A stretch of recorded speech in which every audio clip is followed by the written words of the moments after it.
There was a story about a person who had an old father. The father was quite ill, and he was up all night and he was keeping the son and the rest of the family up all night. And the son himself, he never respected his father. He never really looked after his father. And he was getting kind of like fed up that his father was ill. And he didn't want to look after his father. And one day he said to his father, he said, "Dad, come on, I'm going to take you out today." And the father was a bit surprised that he's never really cared for me before. What's happened today? And he said, "Okay, no problem." And he said, "Come on, we're going to go to the park." And the father said, "Well, I can't walk. You know, I'm ill, I can't." "No problem, Dad, I'll carry you on my shoulders."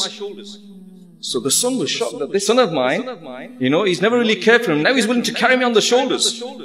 So he carries his father on his shoulders and he goes to the park. And as he's walking through the park, there's a river in the middle of the park. And he gets onto the bridge of the river, and when he gets onto the bridge of the river, he lifts his father off his shoulders and he throws it into the river. Many years later, when that same son who had thrown his father into the river, when he got old, when he got ill, one day his son said to him, "Dad, come on, I'll take you. Dad, come on, I'll take you to the park." And he said to his son, "My son, I can't walk." "Don't worry, Dad. I'll carry you on my shoulders."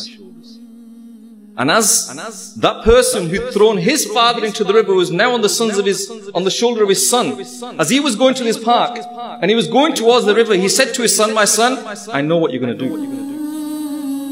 And his son all of a sudden was shocked. And he said, "Dad, how do you know what I'm going to do?" He said, "You're going to throw me in the river." And he said, "Dad, how did you know that?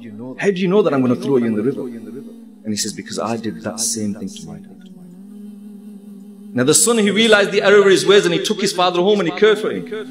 But the thing is that our children learn from us. If we don't respect our elders, how do we expect our children to respect us? We don't respect our elders, we don't respect our fathers, our grandfathers, and then we think our children should respect us.